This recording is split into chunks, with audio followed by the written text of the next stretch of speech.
Hello and welcome to episode 140 of The Dive Down, a Magic the Gathering podcast focused on the latest decks, trends, and strategies for the casual dad. My name is Stanislav here in Chicago, and with me on the line from Denver, Colorado, it's the one and only Shane Beeps. What's up, SG? Welcome back. Missed you, Stan. It's good to be back. Stan, we gave you a vacation and you squandered it by just coming back in like 3 weeks. And also by just spending most of it staying up all night feeding someone. And playing Arena. Mm-hmm. You know, when you have a child sleeping on you that you don't want to disturb, playing Arena on your cell phone is such a blessing. Tell Mark Rosewater. I will. He's not returning my phone calls, though. He probably hated my Roseanne spec scripts. Exactly. Well, you got to stop calling him, asking him for feeding advice, because his kids are grown adults now, I think. So he doesn't got it anymore. Also with us, the original dad, Dave Harburger. Yeah, the god dad there. That's me. Stan, we're excited to see you. Boy, we sound rusty in this intro, but Stan, we're excited to see you today. Thank you so much for coming back and gracing us with your presence, and we are going to make the most of it. We're just going to skip everything and go right to the break. No, I'm kidding. Go ahead, Stan. Do your thing. No, I'm happy to be back. I asked to come back because I just had a lot of time to play Arena. I've been enjoying exploring Historic, so I put together a breakdown that my co-host generously let me make my triumphant return to share. So yeah, today we're going to break down Historic metagame, what's changed after Jumpstart Horizons, and we're going to look at some of the new decks that have emerged since the release of this supplemental online-only set, look at some of the cards that are making an impact, and really what you should expect as a player on the ladder in Arena right now. Stan, do you think this is going to be the better part of the episode or the spoilers from Return to Innistrad, Revenge of Avacyn's Collar, the Werewolves Strike Back, Electric Boogaloo? I heard that they almost went with that title. That's one of the things that I pitched to Rosewater. Spooky, scary. That he decided he didn't want to hear from me anymore. He said, Stan, the packaging's already been done. It's been done for a year. We can't change it now. We can make the Russian one that, though. Stan, how many hours of sleep are you on? To answer your question, I would say that I took a nap this evening. Like, I took a solid 2-hour nap with the boy. Dangerous. So I feel very well rested right now. But we're averaging like 5-6 hours a night, give or take. He's pretty good at sleeping for his age. That's good. Will wake us up every 3 or 4 hours on average. But last night, we fed him at like midnight. And then we had to wake him up at 5 o'clock. Because we were like, oh my God, this kid is still asleep. We need to put some milk in his belly or he's going to flip out. Yeah. Yeah, I mean, I'll tell you what, it doesn't get much more than 5 hours. I mean, I'm still clocking about 5 hours of sleep a night. So, you know, your body will catch up. You'll be good. I guess if he is truly our kid, he's going to learn to sleep in sooner than later because mom and dad do love to get 9-10 hours on weekends when possible. That's true. Good luck. Thanks. All right, before more dad talk, let's housekeep a little bit. Shout out to the newest patron to join the Dive Down Nation, Anonymous, please. I'm not sure if that's their actual name or if they just prefer to stay anonymous. So let's say an anonymous donor joined the Dive Down Nation. In fact, we'll even just say that they were please. That's what their name was. That's a little too obvious. How about just Anonymous P? Anonymous P. Oh, that's way better. Okay. Anonymous P, thank you so much. That's my favorite 90s band. Also, thank you to some new reviews in Apple Podcasts from Sundering Titan, the card, Snapcaster Phage, the other card, JG87 IROC. I really, really, really hope this person has an 87 IROC.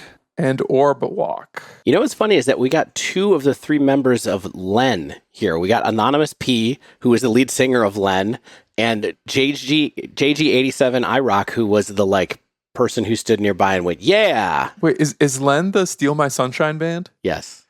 Hell yeah. Steal My Sunshine. If you'd like to join the Dive Down Nation, and listen, even though I haven't been on the show, I have been very active in the Definitely Discreet Discord, and you can join us in this Discord by finding us at patreon.com/thedivedown.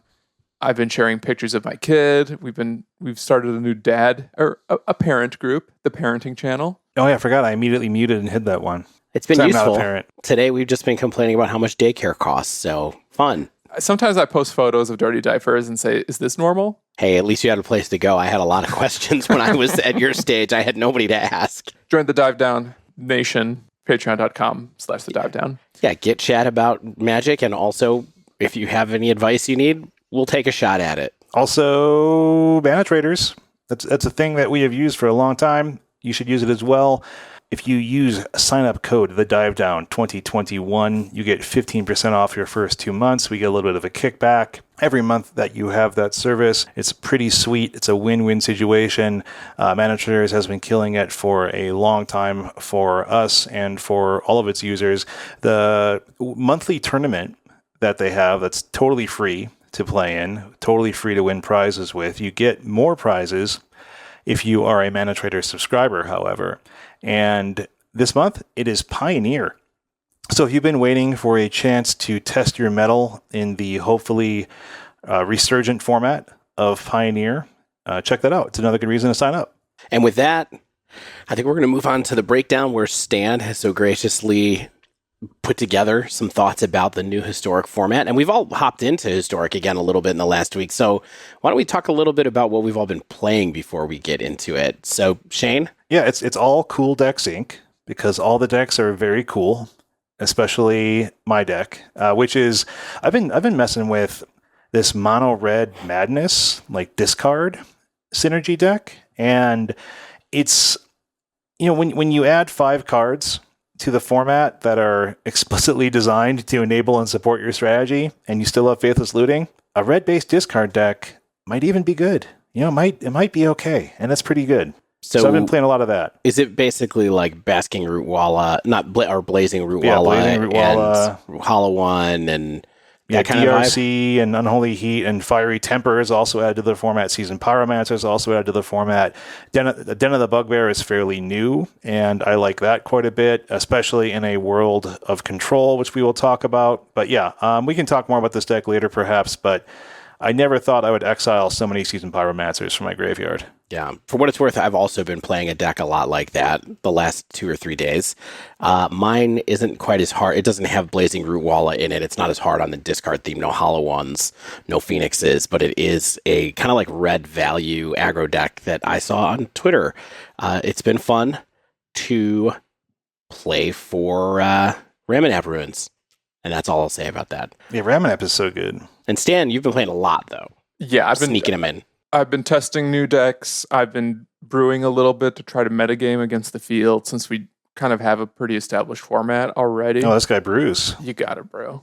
By brewing, I mean I'm just trying to find all the different types of decks that I can sneak in for main deck mystical disputes. That's what brewing is, and how can I make the best mana base to do that? So I'll talk in more detail about some of these decks I've been playing, but like I've tried the Jeskai decks. I've been trying some Shamans, but my primary go-to is still Izzet Control, just because I like playing the Sprite Dragons in a deck that, like I said, can play a lot of main deck counter magic. Awesome. Are these different takes on the meta that you're about to take us through, are they time-stamped by the time of day that you're online so that we can see what you're running into at 3 a.m. versus 9 a.m. versus 5 p.m. versus... Yeah, what's the 3 a.m. What's it feel like the European players are playing? That's what I want to know versus the Asian players. They're all on Hexproof. Everybody in Japan and China logging in. Yeah, they're all playing Urza's Rage in APAC and Bogles in Europe. Okay, let's stop making jokes. We need to talk about the elephants in the room. We have 2 really good decks that are super popular, already pretty successful. Anyone who's been working up their way of the historic ladder will know what we're talking about. They're Jeskai decks, and the first one we're going to cover is Jeskai Indomitable Creativity. So this is basically an evolution of the old Velomachus Time Warp decks, but it's been reinvigorated since the banning of Time Warp with some new cards from Jumpstart Horizons, both new enablers and new payoffs that can all but win the game on the spot. So the big new enabler here is Hard Evidence, an MH2 card, single blue sorcery that makes a 0/3 crab and a clue token, which are both cards that you can sacrifice to Indomitable Creativity to cheat in a payoff. Yeah, this is just a cardboard maker, right? Like this could just as easily be like Thraben Inspector or something like that. Sort of, but the 3 toughness matters. Exactly. The 3 toughness evades, and the fact that it's a spell and not a creature matters, of course, too, because you don't want to hit the crab. You want to go past it. But oh yeah, thank you. Mm-hmm. Also worth noting, the clue token can help you draw cards, which is kind of cool. Can I read Indomitable Creativity real quick for people who haven't been paying attention? Just real fast. So this is basically a polymorph style card, and that's the type of deck that this is. We've seen people doing similar-ish things with. It's sort of like a cousin, a Cascade deck from Modern, too. So Indomitable Creativity is a mythic from Aether Revolt. Its casting cost is X, red, red, red. It's a sorcery, and it says destroy X target artifacts and or creatures.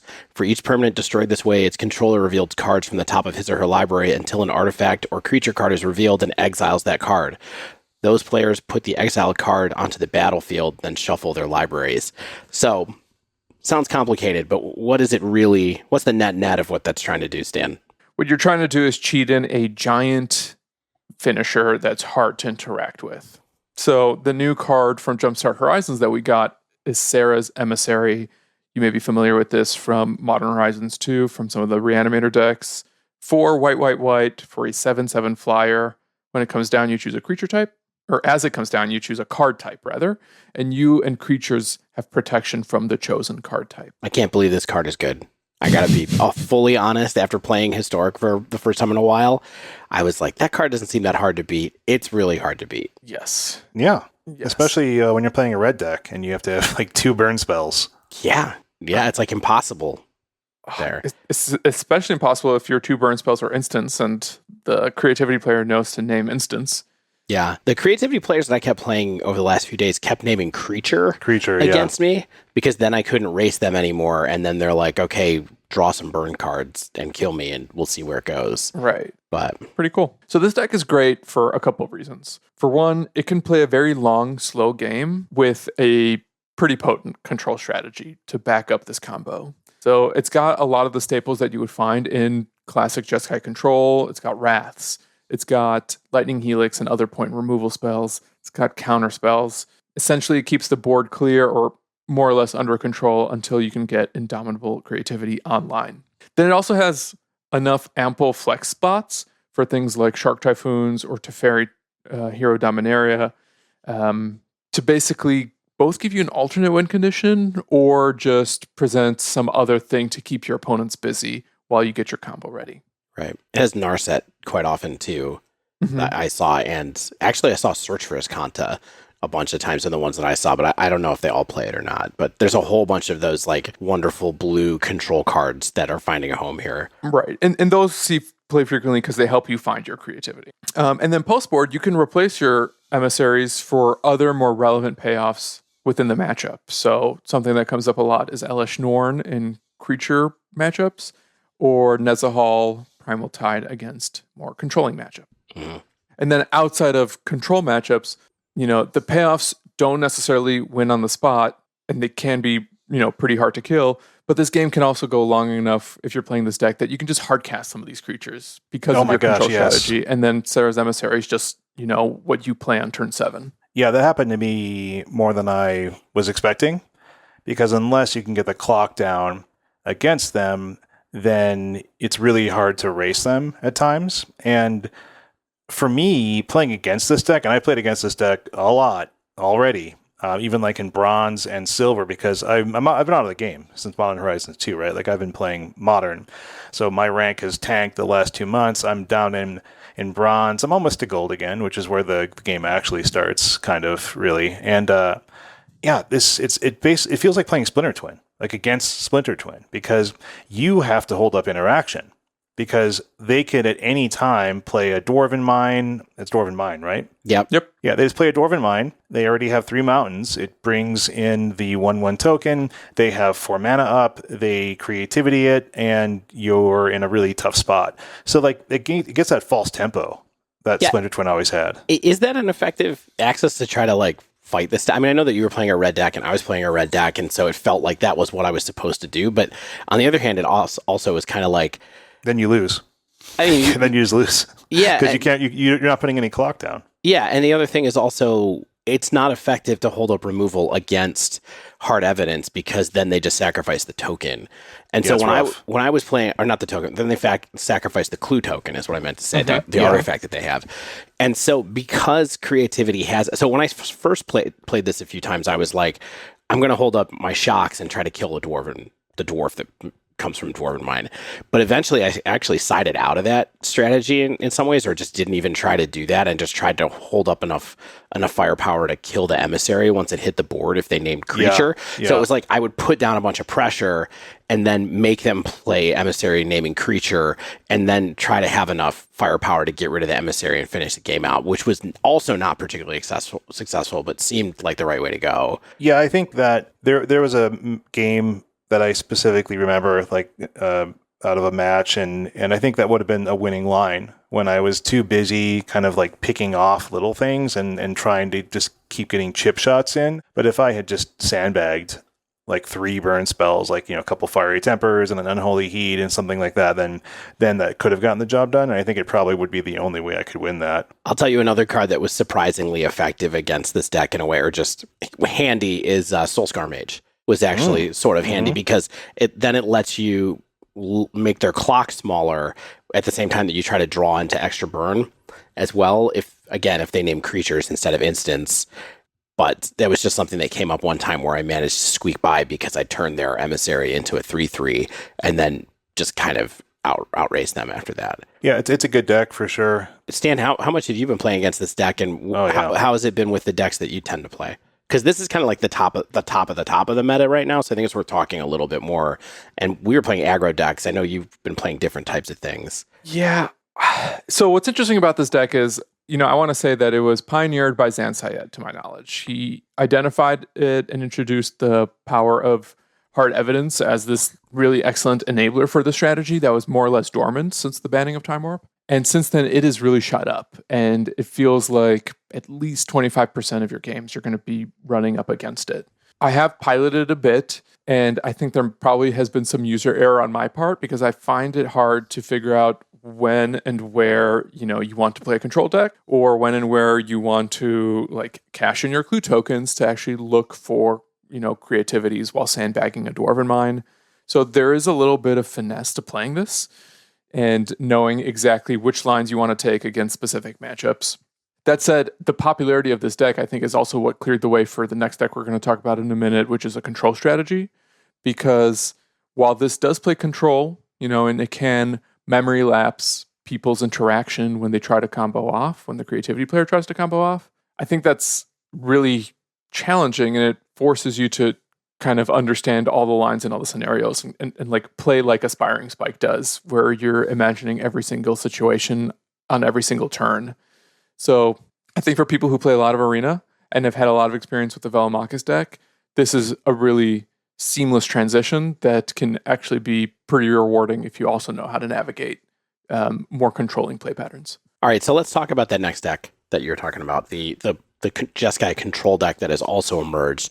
Although this deck feels like a control deck, it's kind of a combo deck, and so this control deck has risen at the same time to kind of fight it, right? Right, and it's exactly what it sounds like, and it's essentially the same deck that it's been since Strixhaven, though it's less of a Magma Opus deck, and rather it's now running things like Unholy Heat, Archmage's Charm, which are 2 of the additions from Jumpstart, along with Portable Hole appears much more frequently in the deck from the D&D set. Yeah, Portable Hole against me feels as good as I expected it to feel. Like it seems like a very efficient piece of interaction that almost no one main decks Artifact Tate against, at least in best of 3. Yeah, Portable Hole's fantastic, and also even if it ends up in the graveyard for some reason, either because people find a way to remove it, or maybe you dump it with your own Prismari command, it then helps turn on your Unholy Heats later. This deck is resilient, it's very redundant,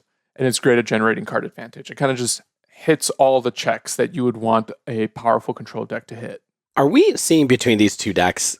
So there's a couple of different things that we're seeing as far as common cards that are good in both of these strategies. But the big one that again has been a surprise to me in this context, as much as it was in Modern, honestly, is Prismari Command. Prismari Command is just way, way, way better than I gave it credit for, and it's present in both of these decks.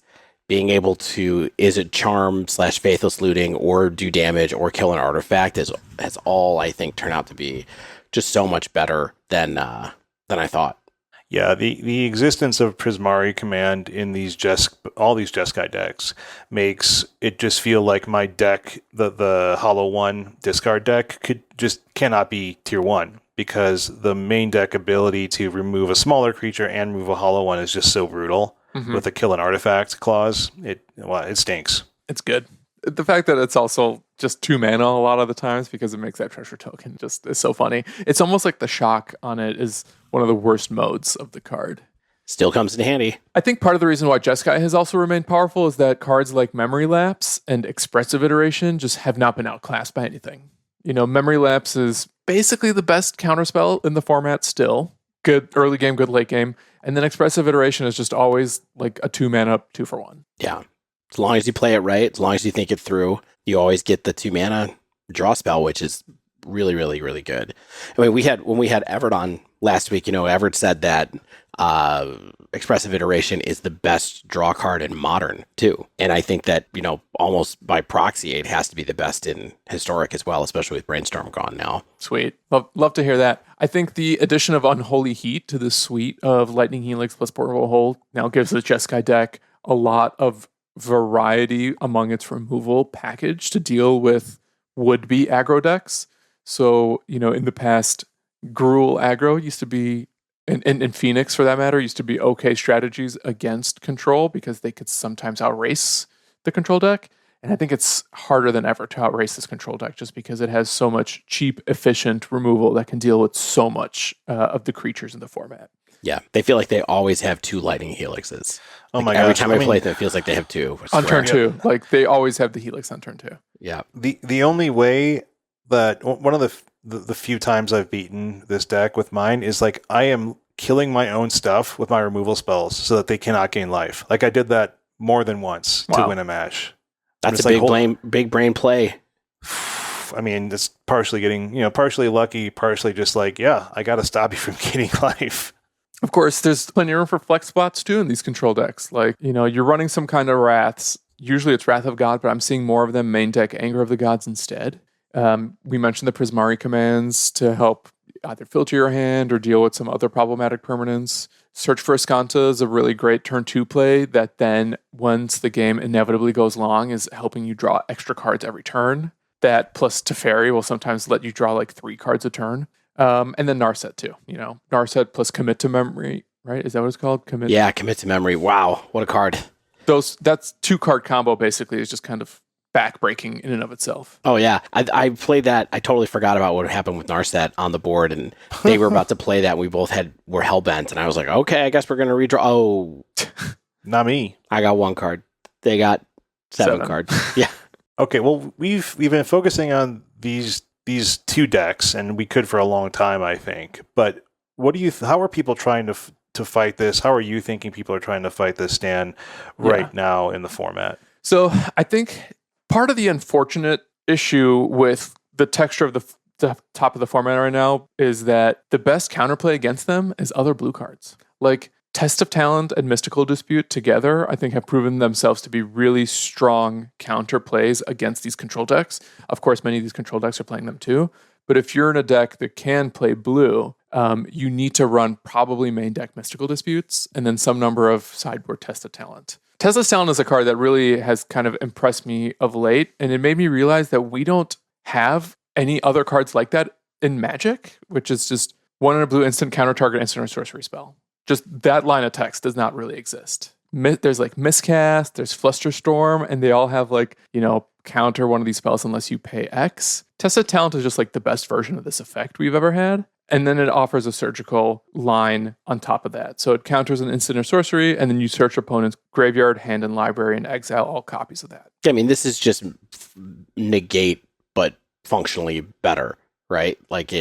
Or I guess negate is non-creature spell, and this is target instant or sorcery spell. It's interesting. Yeah. It's like the best spell pierce we've ever gotten, I guess. Which is also non-creature and not instant or sorcery, so it has some wider applications. Right. Notably, it costs 1. Right, as well. Yeah, I mean, I was surprised to have this card cast against me the other day, I'll tell you that. I was like, you sided Test of Talents in against my mono red deck so you could take my shocks? Like, what's going on there? But The other card I'll say I really like against these control decks, and it's part of the reason why Jeskai can still play main deck Portable Hole in a control heavy field, is just Shark Typhoon. Because you can make Shark tokens that are bigger than a Lightning Helix, and they can't counter it. So you're basically guaranteed to get a body on the board, or at least 2-for-1 them if they're going to spend a removal spell on your token. And then the last one I'll point out is all these creature lands we got from the D&D set. So Shane had mentioned Den of the Bugbear. That's my favorite as well. Oh yeah, it's so good. So good. Because it makes multiple creatures, as a Rebel Master effect has always been good against control often. Right. That too is pretty hard to interact with in some cases, but if they keep up a Lightning Helix, that stinks. But even like the white one that makes the Flying Dragon, the black one that makes a beholder eyeball. Yeah, it makes a beholder. Makes an eyeball.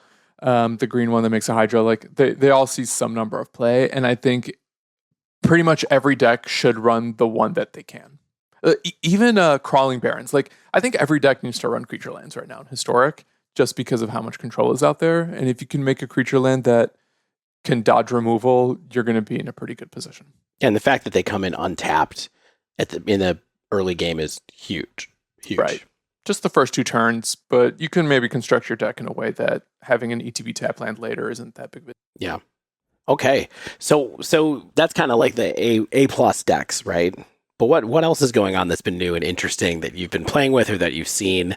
Shane and I have talked about these red decks a little bit. We could talk about them a little bit more in a minute, but I think you have some more kind of off the map stuff. Yeah. I want to jump over really quick to Best of One. I don't want to talk about this deck for too long because I hate it and I think it's bad for Magic, but it's worth noting, and that is the new Cascade combo deck. Yeah. They figured it out. They took it from Modern. They put it in Historic. Finally. It's hyperlinear. It's unbelievably redundant, and it's just a miserable reason not to play Best of One right now, in my humble opinion. And the only new card, or like the most important new card that I got, is Throes of Chaos, which is from the original Modern Horizons. It's a card that we all went, what? When it came out? Because it has no text on it. Yeah. 3 in a red, sorcery, Cascade, and Retrace. That's the card. And the deck is designed to cast Throes of Chaos as early as turn 3 if you can make a treasure token off a Magma Opus, but at the very least, very frequently on turn 4. And then all you cascade into is to Tybalt's Trickery, our old friend, that old chestnut, which of course then sets up something just supremely broken and degenerate, lets you cheat in a ton of big mana payoffs. Most frequently it's Ulamog, but it can be an Ugin, it can be an Emergent Ultimatum, it could be Omniscience. Pick your poison. God, I hate Tybalt's Trickery. I know. It's the worst card.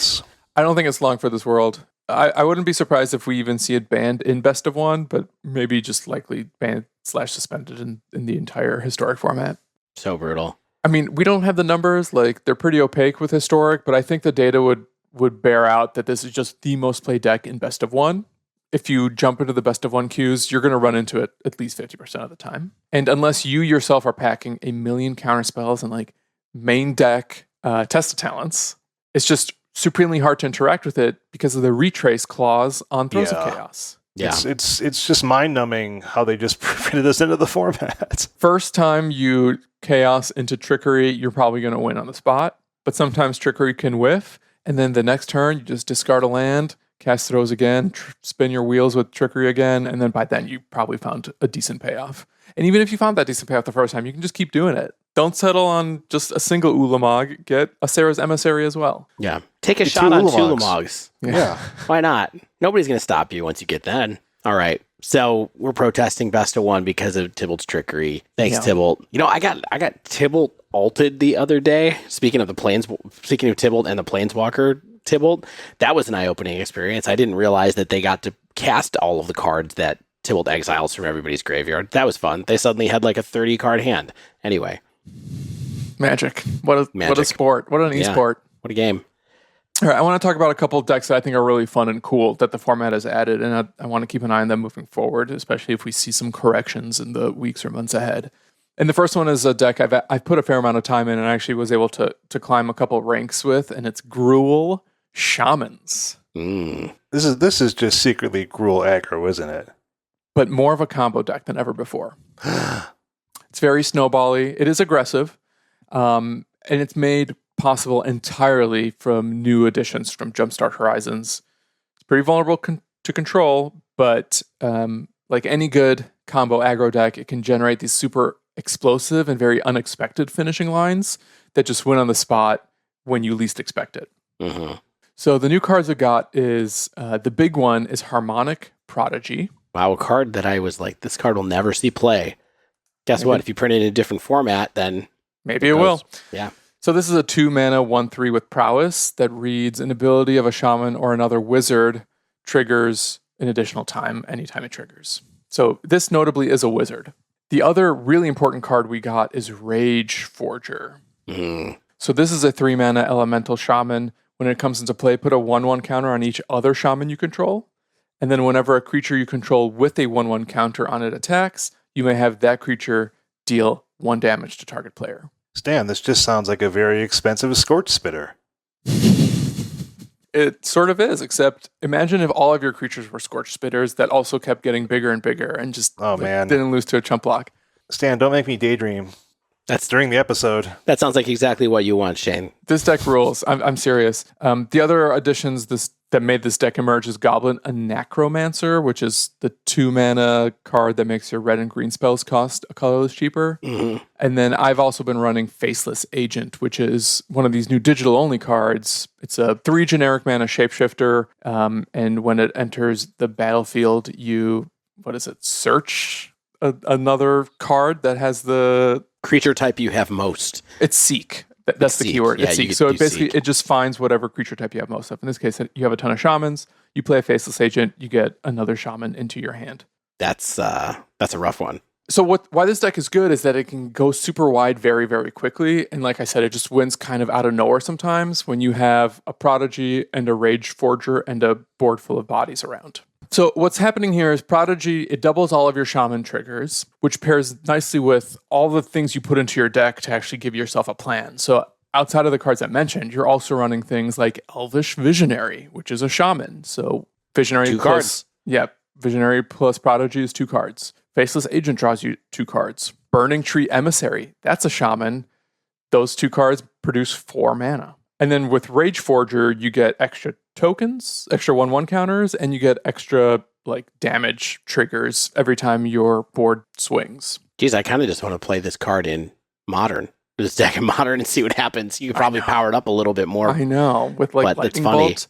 Yeah. So yeah, it's really sweet. The deck runs Collected Company, of course, and what'll sometimes happen is if you get multiple Rage Forgers out or multiple Prodigies out, your multiplier just wins you the game on the spot, because I've had turns where I suited up an entire board with a couple of Rage Forgers out and 1 or 2 Shaman out, or Prodigies out, and then I'll just swing and deal 10 damage to the face before my creatures even connect. Wow. One of the other new additions I actually forgot to mention is Seasoned Pyromancer, which is a Shaman, that I've been on and off with this card, and I want to run it by you, because I want to see if I'm thinking about something incorrectly. Because I feel like there's a little bit of a non-bow between Harmonic Prodigy and Seasoned Pyromancer.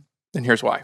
Okay. If you have no cards in hand, Prodigy on the board, and you cast the Pyromancer, what happens is you draw 2, immediately discard 2, draw 2 again. Right. So those first 2 you draw, they just go to the bin. You don't have an opportunity to do anything with them. Mm-hmm. That sounds great. That's fine. It's feels versus reals, right? Yeah. And actually, you luck into getting tokens. Yeah, tokens off of that. So you can potentially get in a spot where you end up with tokens when you weren't going to, or if you have cards in hand already, you discard 2, make 2 tokens, draw 2, discard 2 again, make 2 tokens, draw 2. That's definitely not a non-bow. I would say that is combo for sure. It's not a combo breaker, but yeah. I've been playing Realm Walker instead in this spot, but maybe I should reconsider that. I mean, it could be good, but Seasoned Pyromancer just for that mid-game gas is always going to be really good, Yeah. It's such a stupid good card. I'm so impressed with it. Last thing I'll just say about this deck, my parting thoughts, is I honestly love it. It's really fun. I think it's a really unique strategy. And in my mind, it's just so unfortunate that Jeskai Control is the top deck in the field right now, because this is just a dog against control. Mm-hmm. Can you just not race it? It's not only that, just removing the Harmonic Prodigy is usually lights out.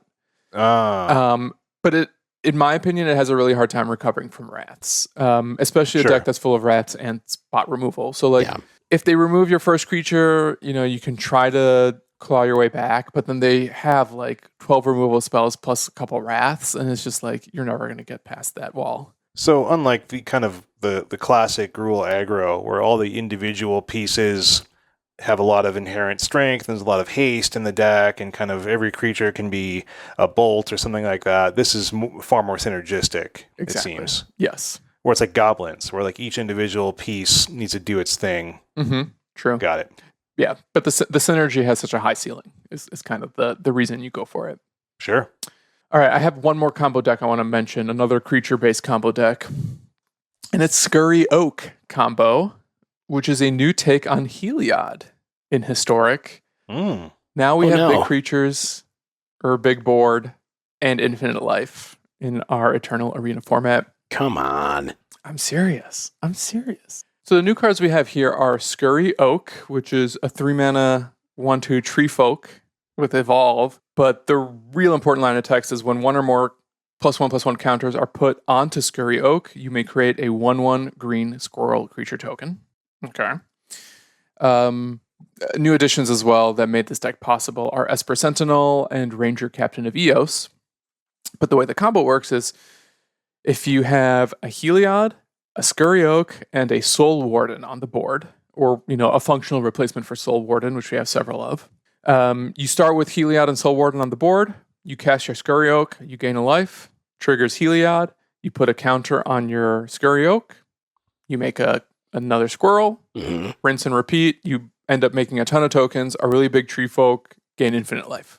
Bada boom. That's it. You can do this as quickly as turn 4. That's amazing. The combo even works without Heliod because there's this new card from the D&D set called Trelasara Moondancer, which just reads, whenever you gain life, put a 1/1 counter on Trelasara and scry 1. So you still need your Scurry Oak and your Soul Warden. You just don't need Heliod. Mm-hmm. Another example. Don't need them. You don't need them. Another example of cool decks that are just 2 creature heavy to be successful in a control heavy metagame, I think. The difference here, though, is that you can sometimes execute this combo all in the same turn if your control opponent taps out, and you can play creature lands.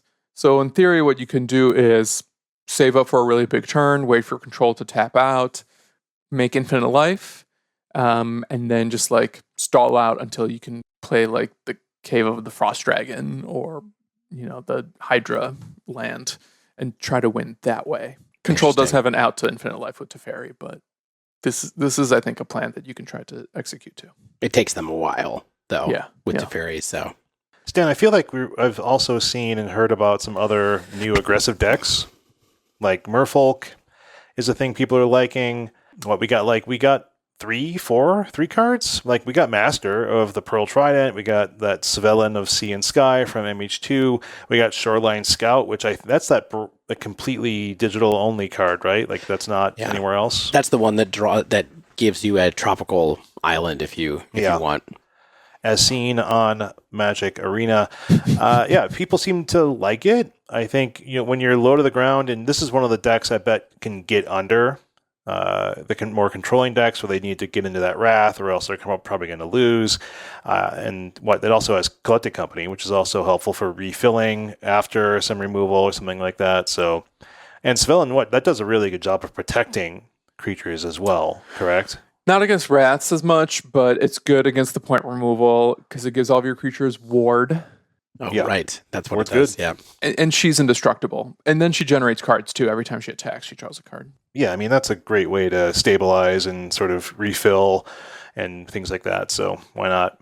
And I know I've also seen humans. It's typically mono white, but I know that there's also variants that I've seen Coco humans. I've seen Azorius humans.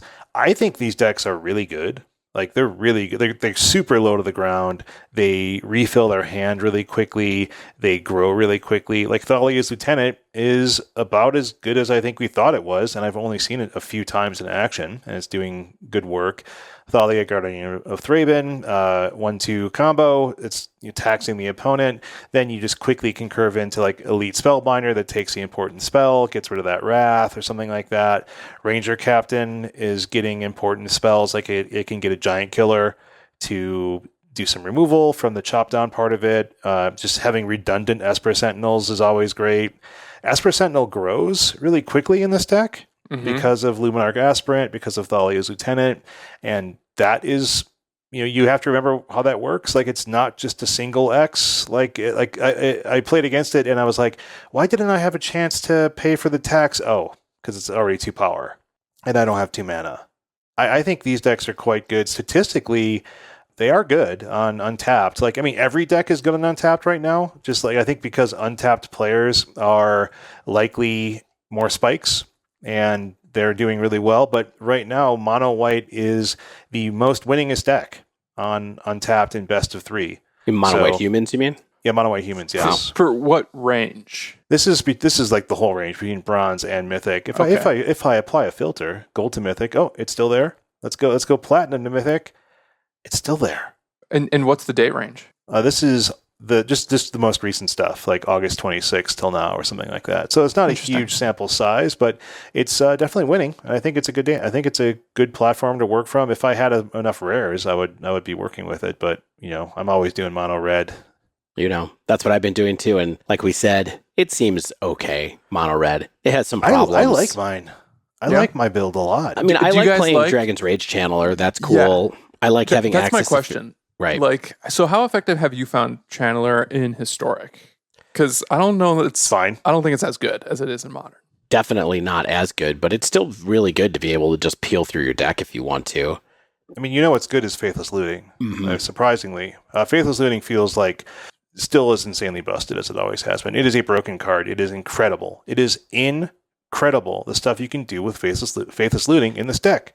Is this sort of your first go through with Faith? No, you played Dredge. No, I played Dredge. Yeah. I mean, I've even messed with Phoenix and testing and stuff like that. I mean, I forgot how good it was. It's good. Yeah, it's incredible. You're digging through. Also, the synergies in this deck are quite good because you want to enable Delirium, so you can get rid of extra lands. You're drawing. You have 4 Den of the Bugbear, and after a while, you might not want those to come into play tapped, or you might want a backup. So in case they do Lightning Helix it, and you can, or you can pitch your artifact creature if you don't think you're going to be able to get that hollow one down in time, or if you want to pitch like a Bomat Courier or something that's no longer useful. It's just such a good filtering and engine card, because I think unlike in Modern where Fiery Temper never felt very good, Fiery Temper is pretty good on rate.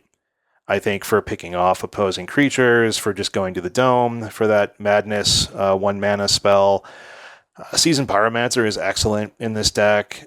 I've been playing Hazoret in my deck, and she's killing it. I think that in still getting like a turn 2 hollow one or like 2 hollow ones on turn 3 still feels pretty darn good. It dodges Anger of the Gods, which is a pretty popular sweeper right now because it has the 4 toughness. I think it's a really good deck. I'm doing quite well with it. I'm also playing not amazing competition where I am right now, but I'm 65% win rate across 15 matches. So why not? Yeah. The version I'm playing is Obosh Red for what it's worth too. And so I don't have access to all the same cards you're talking about, but I'm playing Bone Crusher Giant. That's a good card. And I'm playing most of the other things that you were talking about. So I think it's an interesting deck. I wasn't blown away by it in the last 4 or 5 days, but it definitely felt viable, and it only cost me, from the collection that I had without playing in the last 2 months or 2.5 months on Arena, basically at all, it only cost me 8 rare wild cards and 6 or 8 mythic ones to make the deck, and then some uncommon. So it wasn't that expensive for me to move over into it. So I think in that sense, it's that's another reason to try the deck out. And a lot of the cards are going to turn up in other decks too, like Seasoned Pyromancer and Den of the Bugbear, and those are all legit cards. I didn't feel like I was burning anything I wasn't going to use later. Yeah, but to answer the question more concretely, or at least with my level of experience, is that I think DRC is perfectly good. She's a lightning rod for sure. She gets removed a lot. But if you do untap with her, a very common play pattern is just Dragon's Rage Channeler into turn 2 Faithless Looting, into Surveilling and pitching some stuff. I've had turn 2 DRCs coming in as 3/3s, not every game, but a good portion of games. And then slapping down a turn 2 Hollow One after that is a great follow-up. And you're applying pressure and you're cycling through your deck. And I think that the peaks are pretty good there, but I also, it's really, what I like about this deck is that it is a grindy deck. Mm-hmm. It grinds really well. Like, you do get some really good aggressive starts where you stick a few early Blazing Root Wallas, and then you can start using your mana to pump them up when the opponent is a control deck, and you get a couple early 3 damage hits in there. And then you're able to transition into a long game deck where you're using your flashback lootings. You are getting some tokens back out of your Seasoned Pyromancer. You're drawing 2 off a Seasoned Pyromancer. There's just a lot of ways to keep getting damage in and keep getting stuff back on the board that the opponent has to deal with. Yeah. All right. I think the only deck that we didn't talk about that has been on people's radars is the Vesperlark combo deck that we spoke about briefly when we were doing some spoilers for Jumpstart a few weeks back. Stan, have you seen this deck? I've heard people talk about it, but I haven't seen it. Yeah, so I've seen it a little bit at first.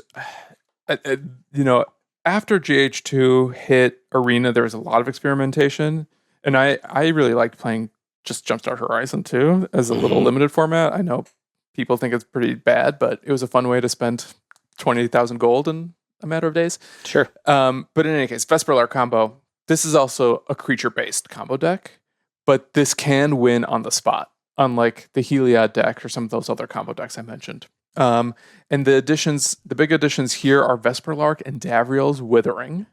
Withering being another one of those new Arena-exclusive digital cards. The deck also runs Yawgmoth as just a value engine, more than a combo piece. And sometimes we see Blade Splicer, which is one of the new additions as well.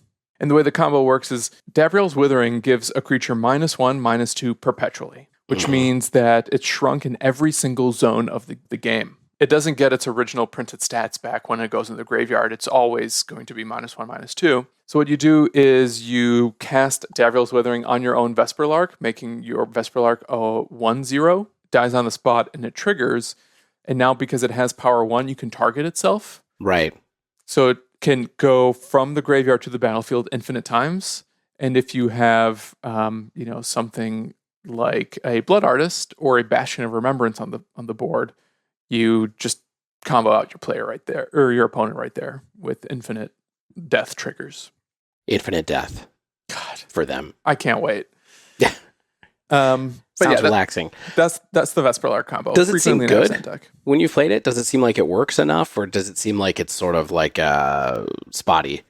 I don't think it's disruptive enough yet, and I don't feel like there's just enough reason to innovate on it. But I think the problem is that it kind of forces you to win on the spot or expose your payoff to removal. Like you have to play the Blood Hours first. But because it can be very vulnerable to instant speed removal, including things like Unholy Heat and other really cheap interactive spells that are already in the format, that I think it's just pretty vulnerable right now. I don't know. I feel like if we got rid of Rogren Triome, that would be pretty good for the format, like alone. Seriously, I think like that would really cripple control decks without actually killing them. And if you really wanted to cut them off at the knee, like get rid of something like Memory Lapse or maybe Expressive Iteration. And I think that can clear the way for some of these creature-based decks to be good again. Wow. Because when we were first getting into Historic, like this was a very board-based, creature-heavy format. Yeah. And it just doesn't really feel like that anymore. No, it feels way more powerful than that. Every time I play now, I'm like, wait. I played against Gruul aggro, like a real Gruul aggro the other day, and I was like, I don't think this deck does anything against Jeskai creativity or... I don't know. So there's a lot of decks that are missing, right? But there's a lot of new interesting stuff. Stan, what are you going to keep playing from here? I'm going to keep playing my Izzet deck. Because I think I've successfully metagamed it against the field, right? The reason I really like... No bad matchup, Stan, we call them. That's not true at all. Like, I lose to a lot of creature decks, but I hardly ever see them. Like, I keep losing to Jund Sack still. Right. But no one wants to play that. But if you're going to run 12 main deck counterspells, including 4 mystical disputes, like you can actually outgrind some of these control decks. And, I'm kind of just trying to take a lesson out of the book of M. Hayashi and Jacob Kumiski, where it's just like, let's play whatever it takes to beat the perceived metagame. And I've been trying to do that with Izzet, in part because I think Izzet and any deck that has the fast lands from Kaladesh just has perfect mana. Like, without having to go 3 colors, you can play 4 fast lands, shock lands, flip lands, and like you're kind of set. And this being like one of the ways that you can run main deck mystical disputes without having to lose any real equity or slow down your plan. I've been fairly successful with that and grinding with it. No? Shane, are you going to keep coming back? I have been liking this deck a lot, which is a little bit surprising to me because it's not as aggressive as I usually lean, but I do like the aggro / mid-range / grindy elements to it quite a bit. I think that the death of creature decks that Stan is potentially I think Stan's indicating that there's not that many creature decks out there. I think statistically there still are. Mm-hmm. Definitely not as popular as the Jeskai decks. Like there's a lot of creativity, there's a lot of control just in terms of match count on Untapped, but I still do feel like the metagame is pretty wide open in terms of the amount of decks that are out there. Like it sort of feels like Horizons 2 for Modern, which is not surprising perhaps because it's tons of Modern Horizons 2 cards. Right. And it's just like, hey, there's more decks for you to play. And because of the fact that we don't have tons of tournaments, that the metagame is pretty new, that it's Magic Arena and the ladder, it's a different competitive environment than like a tournament environment. I think there's a lot of people playing a lot of different stuff, right? There's people still playing like Selesnya Angels. There's people still doing like Jund Sack. There's still people, like you said, Dave, just playing straight up Gruul aggro and like Rakdos, Delirium, not Rakdos Delirium, like the Rakdos Arcanist type stuff. They're still out there. And so I think that it's a good time to be playing it, especially if, like Stan said, you try to figure out a way to, how am I going to beat Jeskai? Or I'm just going to scoop to it every time because it doesn't really matter because it's a ladder. You know what I mean? Like, yeah, sure, you might lose a few pips, but you can get those back. It's not like you're losing $5. Yeah. All right. Well, Stan, thanks for coming back and taking us through your most recent tour of Historic. Yeah, your son staying quiet over there? He's not yelling yet? You're going to be with us in the dive down? Yeah, it seems that way. I'm going to go check on him during our break, but I think I can stick around for some spoilers. Great, and that's what we're going to do. Let's spoil some wolves. Yeah, wolves becoming spoilers. Spoilers becoming cards. Spooky. Scary. Yeah. All right, we'll see you back. Stay with us.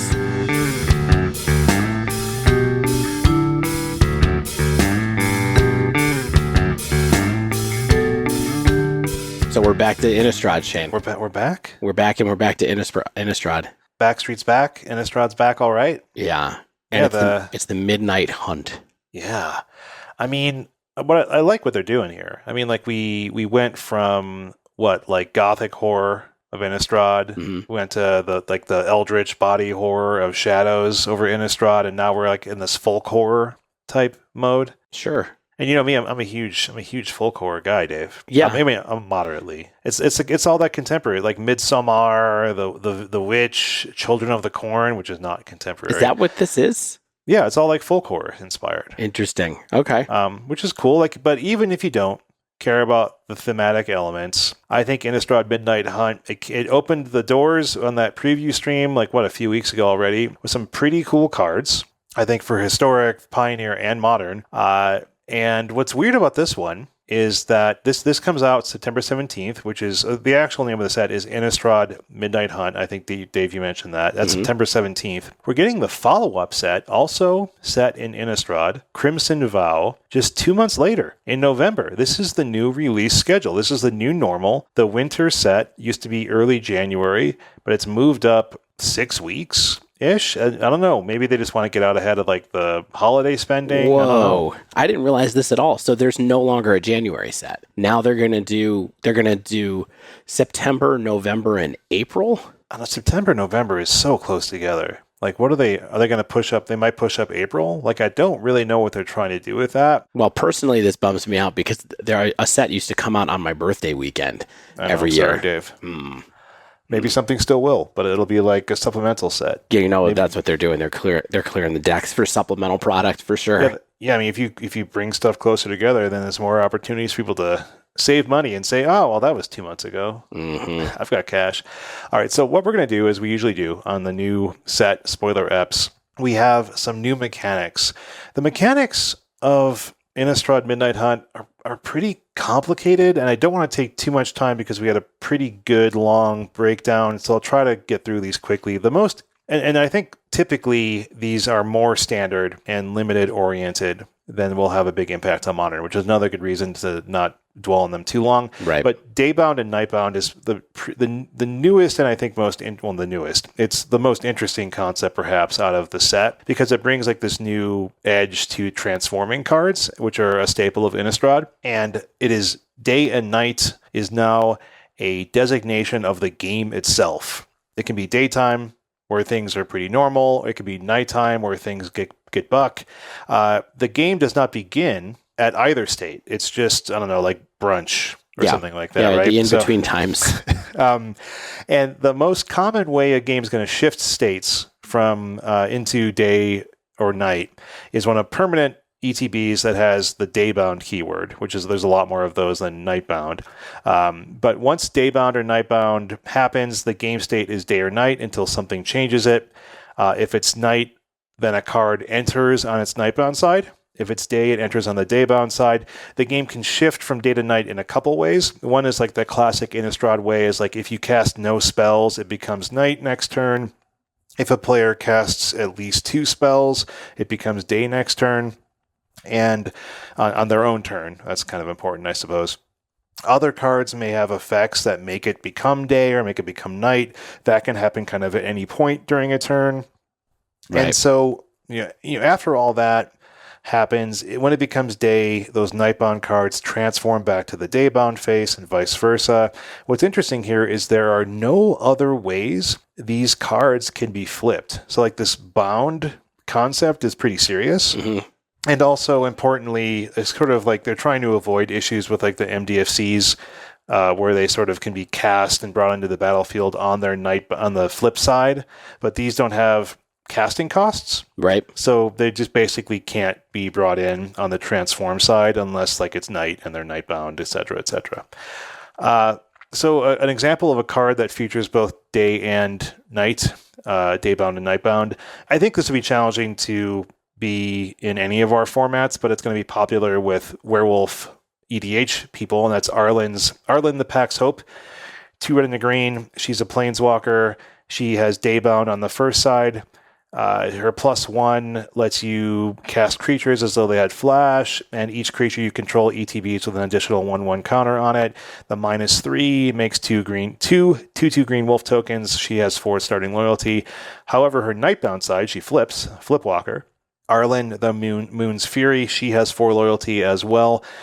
Her +2 adds red and a green, and her 0, until end of turn, she becomes a 5/5 werewolf creature with trample, indestructible, and haste. Yeah. So pretty cool. She's got that real Gideon kind of vibe going on. Gideon, this is cool. I mean, like you said, this is probably going to be something that werewolf EDH people are much more excited about than I think any of our formats, but you never know. I mean, it's interesting, and I think the main thing that's really interesting about this whole mechanic is the fact that one of the things that was strange about Innistrad is that you would kind of get your transforming creatures out of sync with each other, where they would kind of like flip back and forth, and like you'd have some werewolves and some not werewolves and some other things. And so one thing that this does is that it kind of consolidates everything with they're all going to flip at the same time. So when it's night, all the weird stuff is out. And when it's day, all the alter egos are out there. And we'll see what else they do with that. There's a whole bunch of cards going on right now. But next on our list of mechanics, Disturb.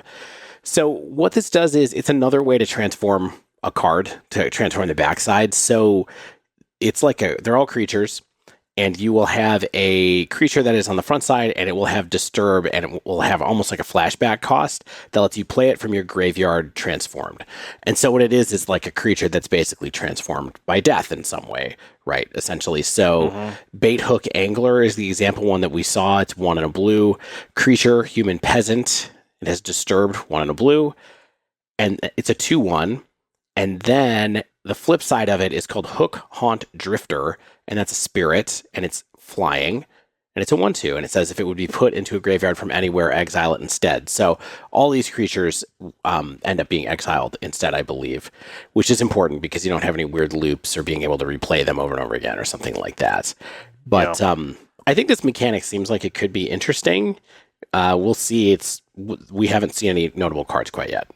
What's wild is we just really haven't seen anything like this before. We've seen tons of ways to, get creatures back. We've seen like Eternalize and all that kind of stuff. But this is actually a different creature with a different text box. Yeah, it reminds me a lot of Eternal or Entomb, or not Entomb. What was it called? Embalm. Embalm. That's what it's called. So those mechanics it reminds me of quite a bit. But it's cool to that's another way to flip a card.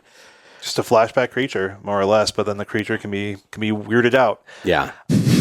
I mean, I don't think we've seen anything that's even remotely good yet with Disturb, and I think if they either played it safe or it's a limited mechanic, but if a card is good enough to see play on the front and Disturb side, I mean, notably, it doesn't have to die. You could just mill it in some way. You could, there's all sorts of ways, as we know, to get cards in your graveyard. So if something is good enough, efficient enough, powerful enough on the Disturb half, then why not?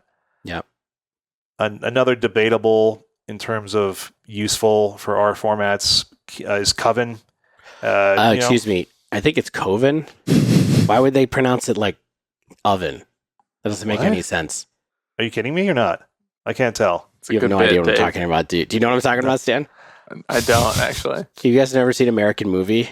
No. That like document. Oh man. All right. Well, check it out. Google it later. Google it, everybody. It's an amazing early 2000 or late 90s documentary about an independent filmmaker that I'm trying to make a movie called Coven that he constantly referred to as Coven. So it's a really good documentary. Well, Dave's dating himself. It's going well. And so Coven is this... It basically, if you have 3 or more creatures with different powers, meaning like power, toughness, power, then a card can have a triggered ability, an activated ability. Instant and sorceries can have Coven effects, but like this really seems like a limited concept. Like it's very risky to build around having 3 creatures with different powers on the battlefield. But we'll see. Maybe it'll be something that's so good that we'll want to build around it in some way, shape, or form. Yeah. Decayed is another new word. This is one that's coming up a lot. It has to do with zombies, basically. Yeah, they're weaker than before. Yep. But they did kind of nail some of the flavor where it's like you get to use them once, they can't block, they die when they go away. So that's the whole thing. When they attack, they're sacrificed at the end of combat. There's a bunch of cards that make a zombie creature token or make a creature that's in your graveyard come back as itself, but only with Decayed. For example, Gisa Glorious Resurrector, 2 generic black legendary creature, human wizard. If a creature an opponent controls would die, exile it instead. And then at the beginning of your upkeep, put all creature cards exiled with Gisa Glorious Resurrector onto the battlefield under your control. They gain Decayed. It's a 4/4. This card is sweet. Like, I think it's a very cool card. They can come back over and over again with this. So when they die after their sacrifice, she just brings them back again. Which is interesting. I don't know if this is going to cut it in the power level of the formats that we've attached ourselves to, because even Historic is extremely powerful right now. But I think this is a sweet card and a really interesting way to deliver on a character that's been around for a long time in Innistrad. So yeah, it's cool. Ward's here as well. I think Ward is just it's evergreen now. They basically said like it's evergreen. I think if it's great, it's a great like this adjustment to hexproof. I think it's been a good addition to the game already. I think it's cool. It's kind of like on theme, like for something to have Ward sort of seems like it should be in like a horror type set. Mm-hmm. Isn't the idea that they just don't want to use hexproof anymore in standard sets. Yeah, or protection for that matter. I think Yeah. they want to avoid both of those as much as they can. What's cool about Ward 2 is it lets you do things that are synergistic with the card. Like something might have Ward that is discard a card. And so it might be a style of card that would make sense in a discard deck. And so if you're keeping your opponent's hand really lean, they might not want to discard a card. They might not be able to discard a card to then target the creature. So I like that because it lets it be more flexible. It lets it scale to the power of the card or the stage of the game. It's a really smart adjustment that I'm honestly surprised took this long, but it just shows how many things you can think about with relation to this game. Yeah. Magic Stan, is magic. Stan, what's the last mechanic? It might be one that you're familiar with. Flashed backed. My favorite. Yeah, we did it. Somehow it's back. Yeah. It's not flash bad, it's actual flashback. Exactly. Which I don't think they had in Shadows over Innistrad. They did not. I kind of felt like we weren't going to see. I mentioned this last week that we wouldn't ever see flashback in a standard legal set again. So we will see. And there's already been one card that's spoiled that I think is powerful because it has flashback. At least one. Flashbackable? So it's eminently flashbackable. That's what it says on my Twitter bio.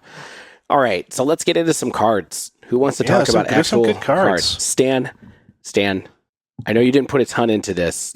Is there a card that because you were working on the historic breakdown, is there a card that you've been super excited about? It's just in case we lose you. Can we start with one of the cards that you're most excited about? What do you think? I have not seen a card that I'm excited about. Okay. Like, really? Honestly. And not even consider? Well, would you consider? I take that back. Yeah, like the new Opt and the new Shock, those I think are both amazing. So why don't you tell us about Consider? Play with Fire. Sure, consider single blue instant. Look at the top card of your library. You may put it into your graveyard, so it's just surveil, and then draw a card. I've been seeing people say that this is potentially not only a modern playable card, but better than Serum Visions, definitely better than Opt. Yeah. I think it's really good. I like that we have a new replacement for Brainstorm in Historic. Phoenix is something that's been, in my experience, mostly absent from the Historic ladder since the banning of Brainstorm. And maybe this is even something that can make Phoenix playable again in Modern because we have a new critical mass of single blue cantrips. So we'll see. This is a card that I really thought was going to be in Guilds of Ravnica. When they spoiled Surveil as a mechanic, I was like, where's our single blue instant that just does Surveil 1 draw card? Instead, they made it cost 2, if I remember right, as part of a split card. It might have been Surveil 2 draw card. But I think this card has been a long time coming. I'm excited to see it as well, and I will be looking to play it all over the place. Yeah, I mean, it's going to go really well in like those, is it Delver Murktide shells? It's going to go with Dragon's Rage Channeler, is like with Peas and Carrots. It's going to be a really good card. There are people who are like, it's not better than Thoughtscour. It is better than Thoughtscour. It's definitely better than Opt. You know, it's just going to be a card you're going to see a lot of, and it just works with a lot of what decks like this are trying to do. Yeah, it's a very good card. Thoughtscour, more like not scour. Right, Dave. That's great. All right, Scour. Play with Fire. That's next. The Shock, right? Yeah, why don't we talk about that first? This is red instant. Play with Fire deals 2 damage to any target. If a player is dealt damage this way, scry 1. So it is a functionally better Shock. Ever so slightly functionally better. Functionally superior. What do they say? Strictly better. Strictly better Shock. Ever so slightly. Which is not a new thing, I think. Like Wild Slash has been a strictly better Shock for a long time. But the Scry 1 is just so good. Like that's a lot. Like I heard people that I trust and respect being like, yeah, Modern Burn could play this because you just want to like scry. I'm like, I don't know. 2 damage is still 2 damage instead of 3. Fully agree. I don't think this card has the chops for Modern at all because the rate just isn't right for the format. However, why play Shock anymore? So there are so many decks in Historic that play Shock, and also a lot of decks I think that play Shock and or Wild Slash, as you just mentioned, in Pioneer. Like, this card is just better than those. I would play these over that every time, basically. Yeah, for sure. Like the amount of time that removes protection, like damage can't be prevented thing on Wild Slash, I think that comes up very infrequently. Whereas Scrying 1, always good. Yeah. Always going to want to do that. Yeah. So fun, interesting card. Nice to see them innovate on Shock. Shane, let's go to the top of your list. The first card you wanted to talk about. The most powerful card, what you think is the most powerful card in the set. This is a lie. I know. So, like, the reason I put these cards up front is these are the ones we got spoiled early, and they were all very efficient. Like, you've noticed that Consider is 1 mana, Play with Fire is 1 mana, Infernal Grasp, 2 mana, but it's 1 in the black instant, destroy target creature, you lose 2 life. So you do lose 2 life. But this is clean and simple. This is probably the best 1 in a black removal spell we have ever had. I mean, probably. This is like the Thoughtseize to the other spells, Inquisitions, right? Like they all have some drawback, but this one is just you lose 2 life as your payment. That's just what they can tack on to any black spell to make it feel like you're paying some kind of tax. I mean, we're in a world where Terminate is seeing play again, right? Not uncommon. So I can see this actually having modern considerations. This is not just going to be a pioneer and historic card. What's good about this, I think, is that there is a risk for control decks playing this card because 2 life is not insignificant against like aggressive decks. You don't want to be just casually losing 2 life. You don't want to give your opponent a free Ramonap Ruins. Yeah, I mean it's hard. It's hard to do this, but you're right. There are reasons that we have to play Terminate right now in Modern, and so maybe this comes around instead because the mana is better, and most of the decks that play Terminate are aggressive enough that they're probably not going to sweat the life total so much or worry about it too much. But I don't think you're going to necessarily jam this into like Death Shadow, for example, because Death Shadow has plenty of ways to do damage to itself. It's not an incentive to play this card, but I mean, I think this card is broadly fine, right? Like these 1 in a black, 2 CMC black removal spells, 1 or 2 of them are always floating around, and welcome to the party, Infernal Grasp. Exactly. And then the last one from this first batch that is part of the efficient package is Champion of the Perished. It's it's just a black creature zombie 1/1. You might get this. When another zombie ETB is under your control, put a 1/1 counter on Champion of the Perished. You get the pun, right? It's a great card name. Probably a pretty good card. Like Champion of the Perished in Humans is a really important 1-drop. It quickly scales into relevance. For all the zombie fans out there, this card's going to do that too. I don't know if Zombies itself has what it takes to be even what humans can be in our formats, which is fine. But I know people are going to try it. Yeah, for sure. People have been wanting to try it for a long time. They've always just made a bunch of complicated zombies. You know what I mean? Like, remember the 1-drops that they had from Shadows over Innistrad the last time, and the 2-drop that was a mythic that was really good. Like, this is just a straight up simple beater will give you a good 1-drop zombies for maybe the first time. So it's also, it's a brilliant card name and the art's cool. Yeah, so it's fun. It's a good callback. Sorry for their perish though. Can we talk about the lands for a minute before we go on? Sure. Yeah. I mean, you don't even want to talk about the last big name card out of the first drop, or is it not even? He'll come back. We'll get that next. Let's get these lands because I think these are debatable. I think they're debatable too. So this cycle of lands in Midnight Hunt are allied color. It's an allied color cycle of dual lands.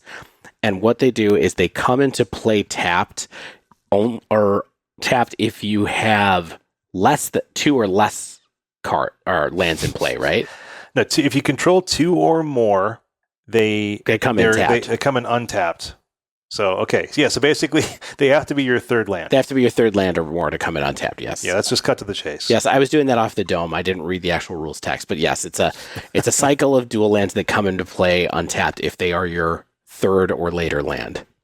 Yeah, so unlike a lot of lands, like when you're playing a fast and low curve format, like historic or modern, where you want fast lands that come into play untapped, these you want to bring in late. So you don't want to have them early. Right. Which I think is still fine, generally speaking. Sure. I think that it's these are probably just better than like check lands, unfortunately, which are cards that I kind of love in the back of my mind. Really? You think they are? Well, because a check land can only come in unplayed on turn 2, right? This one, you can play more utility lands and not worry about an awkward draw that's like Castle Embereth, Ramanap Ruins, and one of these, where if you have a buddy land in that, a check land in that scenario, you're really in a lot of pain there. So I think the fact that they don't have to synergize with a land type is actually something that helps them a lot. That's a good point. And I think that the way that the dumb mana has worked out in Historic and Pioneer, these are two formats that don't have access to the allied colored fast lands. And so I think if you want to play a deck that is allied colored mostly and needs, you want the dual lands for it, you have to sequence your plays differently to make it work. But these are lands that can somewhat reliably come in untapped on turn 3 and provide you with whatever fixing you need for a 3-drop, which I think is pretty important in those two formats. So I think they'll be fine in Historic and Pioneer until we get fast lands that are allied colored, if that ever happens. I don't think these rate for Modern at all, of course. Yeah, I mean, we'll see. It's an interesting news cycle. I'm surprised we haven't seen something like this exactly yet, but I was looking through every cycle of dual lands. I was like, oh, this is new. We haven't done this before. Why not? They still figure it out. Yeah. What are our rare lands going to be? Oh, this time, this one. All right. That card I was mentioning as part of the initial dump from preview cards was Wrenn 7. So it's the new iteration of Wrenn and 7, but it's not as efficient as the last one. It's 3 green for Legendary Planeswalker Wrenn, has 5 loyalty.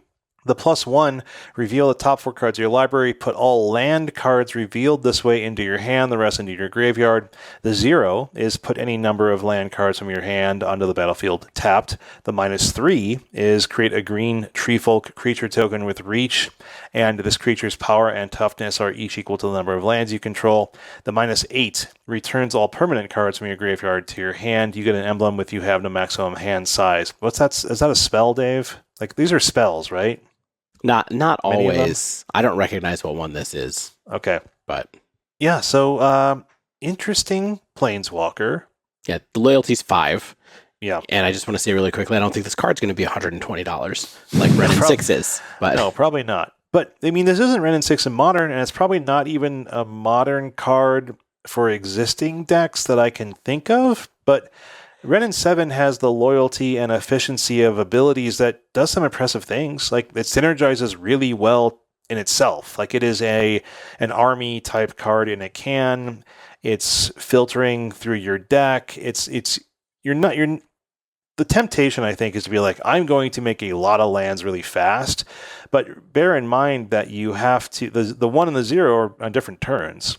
So like, you're sort of like digging for probably maybe 2 lands in like at a 30 land deck, and then you're putting them onto the battlefield the next turn. So it's just like, you're always going to hit your land drops, sure, but you're not like just going to be spamming the battlefield with ramp. And it's also pretty late for a ramp enabler. But what's cool is, like, if you're in a deck that has a lot of blockers, that sort of has a lot of utility lands, and the ability to say, like, I just want to get a lot of mana on the board, and then start maybe -3ing it for the Treefolk creature tokens. It's pretty cool, but man, I keep thinking about like Nissa Who Shakes the World. Do you know what I mean? It's like, right. isn't that better than this? Yeah, I think about her a lot too. What were we talking about? It's a different era. The only thing that I glanced at briefly with this, as far as Modern goes, is that there's a lands-based deck that's starting to get popular with Elvish Reclaimer and Titania, Protector of Argoth. And I wonder if there's some space for something like this that just lets you, another way to let you leverage just having a lot of lands in play. I don't know if this would be just a one-of to try out or something like that, but just a different kind of threat package to bring in to a deck like that could be something. Not sure. 5 CMC is a lot, though. At least it has 4 abilities. Okay.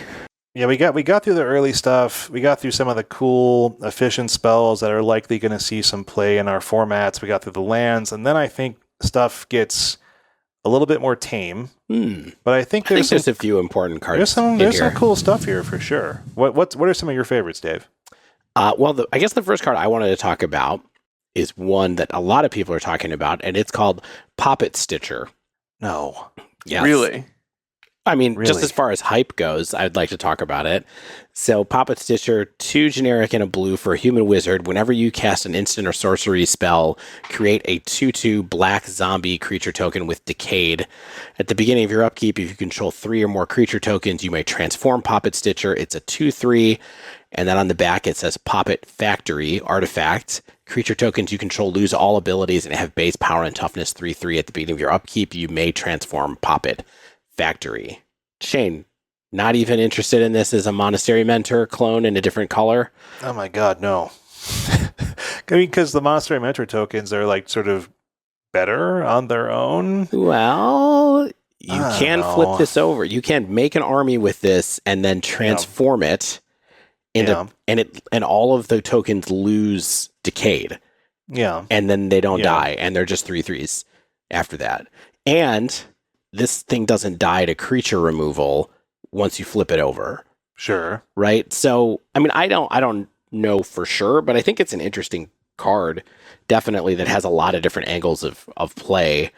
And maybe being in blue makes it a little bit more likely to get played with a bunch more free spells than something like Monastery Mentor does, which has never really had a home in Modern. Here's my issue even a little bit at all. Yeah. My issue with this card is that I feel like it would need to be part of a more redundant strategy, which then would make the strategy not as good, potentially. Where it's like, I want lots of token makers, or I want things that make tokens when I cast spells. Like, what's that one that makes like Thopters when you draw your second card or something like that? Is that the one that, like... Makes fairies. It makes fairies, right? Yeah. And then, so, like, let's say you just sort of try to make a deck that's just like, I'm going to make a bunch of cruddy tokens, and then I'm going to make them into legitimate threats, right? And then I'm going to attack all at once and kill you. And then I'm going to Alpha Strike. Yeah. And I mean, that's feasible, but I don't know if, like, the juice is worth the squeeze in something like that, where it's like, I think that this is certainly both an engine and a payoff, which is nice, right? Like, it's good to have something like that. That's not always common. And so in that, I don't hate it, but I'm not sure that it has what it takes to be relevant in a world where people are just winning on turn 4. Yeah. Yeah. I do think it's interesting to have access to this effect in Historic now, which we didn't have access to at all before. We didn't have create a 2/2 creature whenever an instant or sorcery is cast. Especially for a slightly cheaper mana cost. We had Murmuring Mystic that makes birds. Yeah. But we'll see. I mean, Historic's clearly about something else right now. But do you think it being a 2/2 token is that much more important over just a Young Pyromancer?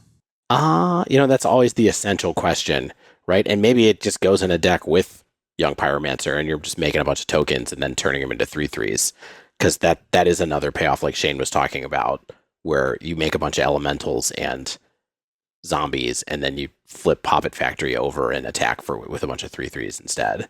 So you could get there pretty fast too. Yeah, I don't know. Thought it was an interesting card. Thought it was a powerful card. I don't think I have access to it right now, like knowing exactly where it's going to go. I think the one other card I wanted to talk about that I thought was actually a pretty good card was Rite of Harmony, which is green-white for an instance, and it says, whenever a creature or enchantment enters the battlefield under your control this turn, draw a card, and then it has flashback 2 green W, and so this is Glimpse of Nature at instant speed, which is banned in Modern, and it also has flashback, which I know that Modern has access to Beck Call, which the Beck side of Beck Call is basically this for a blue and a green instead of a green and a white, but it doesn't have flashback. And it just seems like there's some interesting stuff that can be done here with a card like this that's at instant speed instead, and also in green-white. And it's another card that made me wonder about, it's a new effect in some ways to Historic, too, where you could play this in Elves or something like that and draw a bunch of extra cards.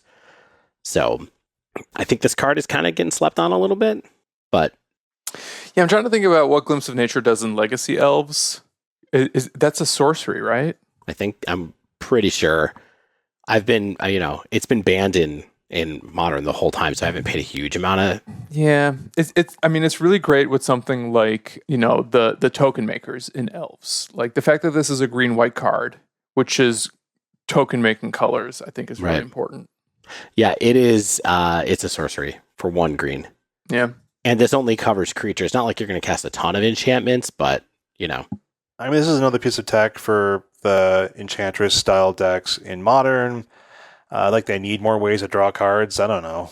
Yeah, maybe you can play this with like that Vesperlark combo deck that I mentioned earlier, where it's just like you go infinite while also drawing a ton of cards.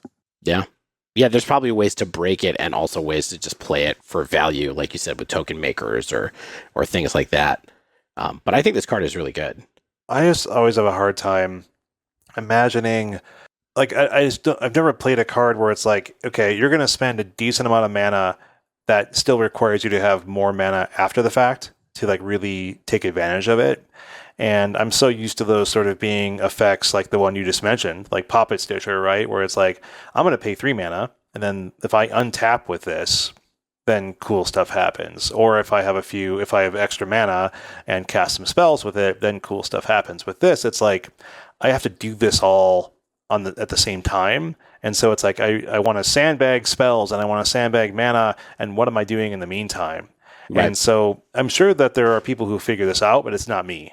Well, you don't have to sandbag spells. You want token makers, right? Like that's that's the thing here. So it's not necessarily you're turning tokens into cards sometimes with this. That's a good point. But yeah, it's probably going to be awesome for EDH. Like I know people love their Selesnya-based token making decks, so that'll be dope. Let's talk about Curse of Silence. Okay. It's just another efficient spell, which always makes me look at it more than once. And Curse of Silence is a single white mana enchantment. It's an aura curse. We don't see a lot of these. It enchants a player. So when Curse of Silence ETBs, you choose a card name. Spells with a chosen name that the enchanted player casts cost 2 generic more to cast. Whenever the enchanted player casts a spell with a chosen name, you may sacrifice Curse of Silence if you do draw a card.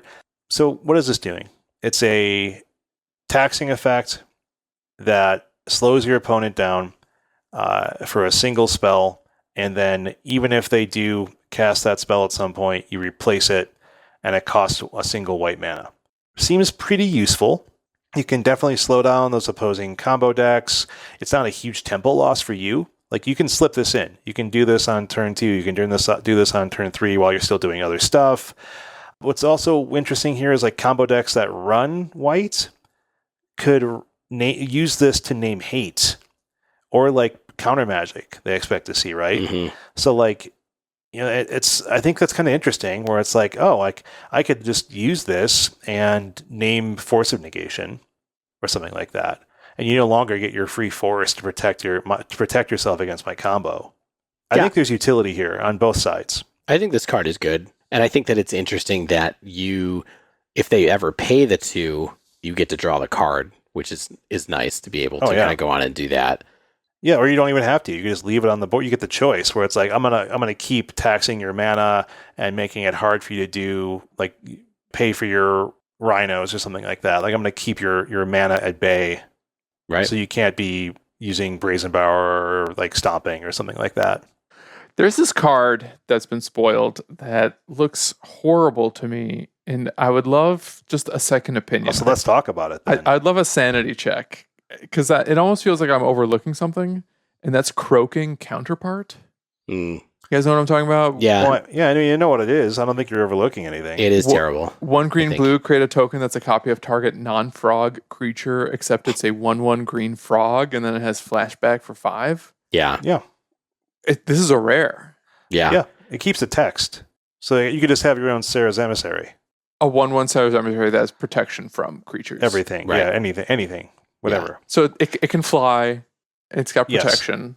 But it's just a 1/1. But it's a 1/1. Frog. Yeah. So it's just like, it's like, Ribbit. Or it could be a Primeval Titan, where every time this 1/1 frog attacks, you get 2 lands out of your deck or whatever. Okay. Yeah, it is bad though. And it's still bad. It's kind of a callback to Cackling Counterpart, which is a card that I think was in Time Spiral that has is a mono blue card, does the same type of thing where it makes a copy of something and then it has flashback and it makes a copy of something again. It's a bit of an inside joke, I think. Great art with silly looking card, but Yeah. It's the kind of rare that makes me not want to open up packs. I know. You know what I mean? It's like, I don't want this. I know. It is. It also like smells like a card that's just gonna get busted somehow. yeah, I don't think it is though. Like just because I think if it was, Cackling Counterpart would have been busted by now too, and it really hasn't been. Okay. Do you want to talk about a probably okay card? Okay. Okay, Vampire Socialite. Black and a red for a Vampire Noble 2/2 with Menace. When it ETBs, if an opponent lost life this turn, put a 1/1 counter on each other vampire you control. That does not include her. As long as an opponent lost life this turn, each other vampire you control ETBs with an additional 1/1 counter on it. People are pretty amped about this card. Yeah, it's kind of like a Thalia's Lieutenant of vampires in a weird For sure. way. Yeah, They get their throwing champion, counters they around. get their Thalia's Lieutenant. Actually, Zombies and that's- vampires yeah. are not the same No, thing. you're Shane. right. Well, Just this because they're shows- both undead doesn't mean they're the same chain. Yeah, undead loving it, man. Sorry, y'all. Apologies to my vampire friends out there. This is probably really good for historic and pioneer vamps. Like those are legitimate decks. I know that Mickey S always seems to just go back to the vampire well and do well with it. Those are legitimate decks. I think this adds a lot to them. The menace is key to triggering those abilities, and I think it's perfectly cool. Yeah, Why not? I mean it's a lot of text for black and a red, so That's it feels like something's going to happen with it for sure. Definitely a signpost uncommon and a good one. Those can be really good and frequently are. I'd love to point out that Bladestich Scaab, blue-black for a 2/3 zombie soldier. Other zombies you control get +1/+0. This is the first 2-mana zombie lord. Whoa. Is that Why true? not? I think there's a 2-mana zombie lord in Amonkhet. Isn't there a black-white one? It's like a mummy. Doesn't that just trigger when zombies ETB? Maybe. Yeah, I mean that It's card like- caught my eye though too, just because it was a 2-mana zombie lord that seemed like there aren't a lot of them at any rate. 2-mana Zombie Lord is my favorite track off Ride the Lightning. It's my favorite Three Floyds beer. You get the Dave, Lord and the Dust. Dave, you've called out some cards that I skipped, and I'm curious. I want to hear your takes on some of these potentially playables, Well, we talked about a couple of them already. like Because you Diregraf did skip- Rebirth. Yeah, so Diregraf Rebirth I thought was interesting because it's a 2-mana reanimation spell, basically. Like if you can make it into that, that's what you're doing, right? So Diregraf Rebirth is 3 colorless, black-green. The spell it's a sorcery. It costs 1 less to cast for each creature that died this turn, and it just says return target creature from your graveyard to the battlefield. And then it has flashback for 5 black-green, which can also be reduced if for creatures that die this turn. So I don't know where this fits exactly, but it feels like there's some kind of deck that would be good with, a sacrifice outlet, some kind of reanimation thing, and having access to a 2-mana spell that just brings back a card with no restrictions. Seems like pretty powerful to me, especially something that you can bring back later. The key is to make it cheaper than Unburial Rites, right? Because Unburial Rites already is like a 4-mana spell and then a 5-mana spell. And so what you got to do is figure out a shell around it that makes it worthwhile to do it. But it seems like a maybe interesting, possible. Sure, Dave. I mean, here's my does this issue. does this have no chance to make it in like the decks that you've been playing? I always want them to. Like, I even called this out in our Adventures in the Forgotten Realms thing, right? Where it's like, hey, this card is like a bone picker type thing, where it's like, you're already killing stuff, and ETB is really cheap, and it's just like, I just feel like that payoff never happens. Like, it's just because it's too conditional, even though it seems like it would not be. I don't get it. Like, it never works out the way I want it to. It doesn't mean this one won't. Yeah, I can understand that too. But I'd like it to work. Maybe.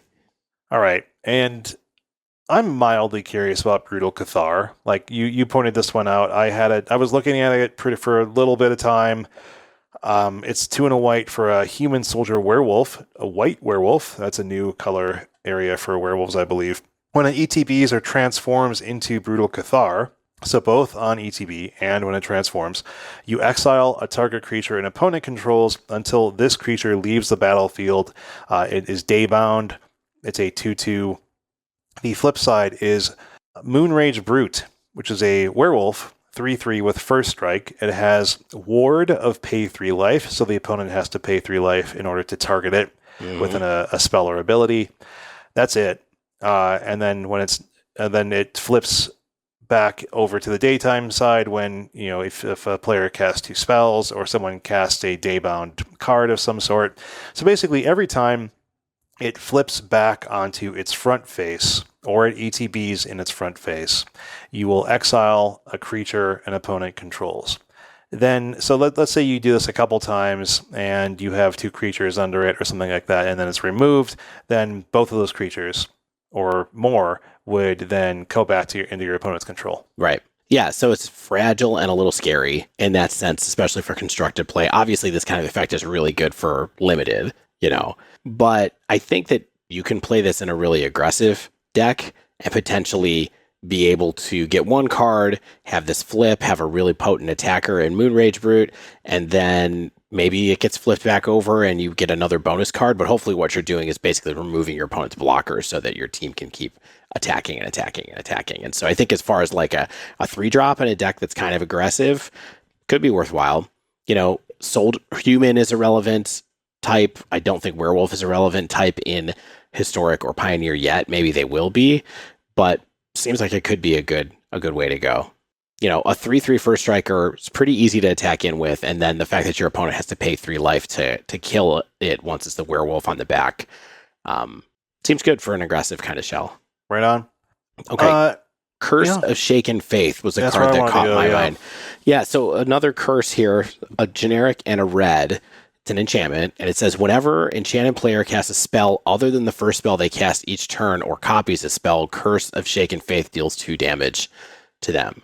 So great against Cascade decks. I mean, they get 4/4 for rhinos. You shock them. I mean, yeah. GG's. Yeah, I mean, this is like against decks. That's not what it's for. No, I think this is like a sideboard card for decks that, are going up against decks that are going to cast a lot of spells. Like maybe this would have been really good against Prowess at one point in time, for example, because they can't interact with this and it's one-sided, so it doesn't affect you the way that Eidolon affects you.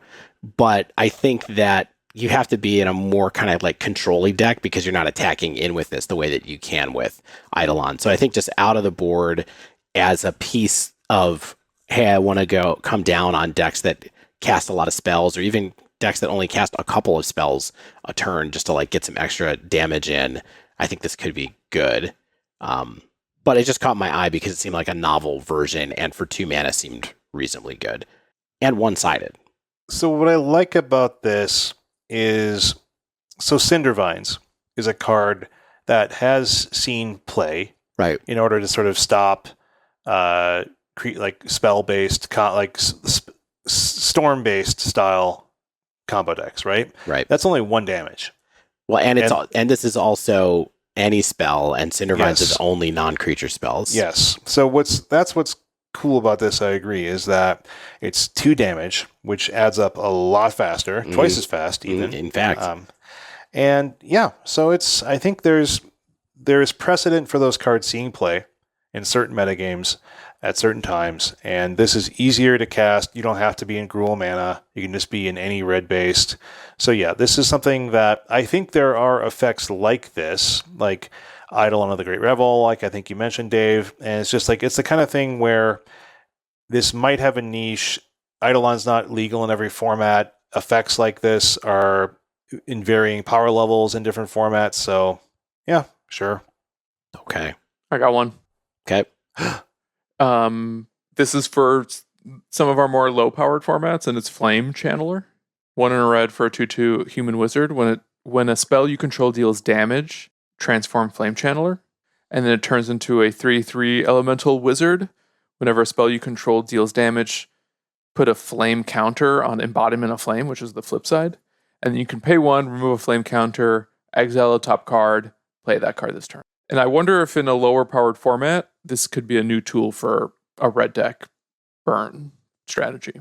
I looked at it and I was, intrigued by it. I just didn't know if it had I didn't know if it did what it was doing efficiently enough and like fast enough at the same time. So I'm wait and see, but sure, it's an interesting tool for sure. I think it's important because this card is a wizard, as I love to point out. Yes. You can get access to Wizard's Lightning with this. You get Wizard's Lightning. You can transform it on turn 3. So on turn 3, it becomes a 2-mana 3/3. Mm-hmm. When you have also theoretically dealt some damage. And we do have like a new 1-mana bad burn spell that also scries. So, which also like that alone kind of synergizes with this too, where you can like kind of scry away something bad, or like position yourself to get something off of the Embodiment of Flame effect. I don't think this is a modern card, but I feel like there might be something for Pioneer or Historic. Definitely. Depending on where Historic ends up, right? But that seems like a cool card. There's been a couple of cards spoiled tonight. The only one that caught my eye of cards spoiled tonight is called Ghoulcaller's Harvest. It's a black and a green to create X 2/2 black zombie creature tokens with Decayed, where X is half the number of creature cards in your graveyard rounded up. Seems fun for a self-mill strategy, especially since it has flashback itself for 3 generic black-green. If you can find a way to, make a bunch of tokens and Goblin Bombard somebody, sack Outlet and Blood Harvest or a Blood Artist or something else, it seems like a really cheap way to make a bunch of creatures in something that mills a lot of its own library. Just something to think about. Yeah, I mean, it'll do something. I thought it's about a cool card. All right. I think we have a little bit of time left. I think there's a lot to talk about. The card we've saved for last, and I think potentially the most interesting and format shaping card, maybe, of the last week or so of spoilers, and that is Faithful Mending. White and a blue. For an instant. You gain 2 life. Oh, that sounds bad, Shane. Oh, you also draw 2 cards. That's a little bit better. Oh, then you have to discard 2 cards. That's unplayable. Yeah, unplayable. Flashback. Oh, what? 1 white and a blue. You can cast this from your graveyard for its flashback cost. Okay, it's our Faithful Looting card. It's at instant speed. It has an efficient flashback cost. This card is super hard to evaluate, I think, because there is somewhere, we all know that there's a line somewhere between Faithless Looting and Is It Charm, right? And where does this card fall on that line where it's like, Is It Charm is not really playable in many places. Faithless Looting is extremely playable in many places. And this card is like, okay, it's in weird color combination. It's got flashback. You get incidental life gain, and it's an instant. Yeah. It's all pieces of all those things. Yeah. And I think this card has relevance in some way, shape, or form in all of our formats, but I don't know if it's going to be exactly the way we think it is, or that it's kind of initially comes to mind, right? Because it's, like you said, Dave, it's not in red. It's in Azorius colors. But what I think, there's a lot of decks in Historic, like the various Mizzix Mastery strategy, Control in general. I saw someone on Reddit mention God Pharaoh's Gift, which is just like, oh yeah, brilliant. Why not? Here's why not. Or just something to keep in mind is these decks already have access to Prismari Command, which is already a better Faithless Looting, or not Faithless Looting, a better Is It Charm right now in a lot of ways. And so it's another piece of that where I want to love this card. Like when I first read this card, I was like, whoa, they did it, but then I started thinking about it a lot more. And I was like, there's a lot of cards at higher CMCs that are doing a lot of the things that this card does. How does this get better? Well, it's in white. Like, so let's say specifically God Pharaoh's Gift. That doesn't want to run Is It Mana. That wants to run white mana. Right. And so like, that's just one reason, right? In something like, let's say Modern, let's just jump up to Modern, right? Then this is like a boon to Reanimator strategies because Orzhov has already pivoted to Esper at certain points to try to test the Reanimator strategies to become more controlling. This is going to be great at instant speed. So like you're holding up instant speed to to counter something the opponent's doing, and then they don't do anything because they don't want to get countered, and then you just bust this out at your end step. You discard a few cards in your graveyard, you untap, you potentially have 3 or 4 mana to hold up more counter magic and do your persist type effect. I think that's dope. I know Spike was doing an Esper Reanimator deck a few weeks ago. This is definitely going to be something that goes into that type of strategy. I think Dredge can certainly run this. Dredge has already proven that it can stretch its mana in whatever direction it wants because of all the rainbow lands. There's just a lot there. I think even, like, let's Dance of the Manse. Is this going to be a thing that like can actually make Dance of the Manse potentially playable? Like, I think that the colors being weird is potentially also a boon, rather than just kind of like, it's in whites, therefore it's bad. I think it's not really the case anymore. I think this is one of those things where it's white and it's really good and it has flashback, so it's going to just bring different opportunities. Yeah. I just think it's also really good. Like, it's just really good to run in a control deck, probably. Just cycles, it gains life. That's important. What makes you think this is better than is a charm in Dredge? The flashback? Because the flashback, yeah. Flashback is huge. Like, that's because you're going to dredge. Because you can dredge cards it. and cast it. Yeah, you can dredge cards and cast it, and if you get 2 casts out of it, it's just bonkers. Yeah. The flashback is a big deal. I mean, note that you draw 2, then discard 2, so like it's better later. It's also way better flashback, which is important. Like, you don't have to have this in your opener type thing. So like if you just like you mill it incidentally, and then you're like, well, I can cast this, and then I'm going to dredge twice, then I'm going to discard my dredgers. That's dope. Like, dredging and then discarding those same dredgers is chef's kiss. I think this card is 100% playable in Dredge. Okay, just because of the stuff that you just explained. It's other places that make me more skeptical. Sure. Much more measured in my enthusiasm. And, I of course, I first looked at this and I was like, Jeskai Phoenix, here we come. Nope. And then I was like, I don't think so. I don't know. But flashback is huge. It's hard to tell what kind of effect that's going to have.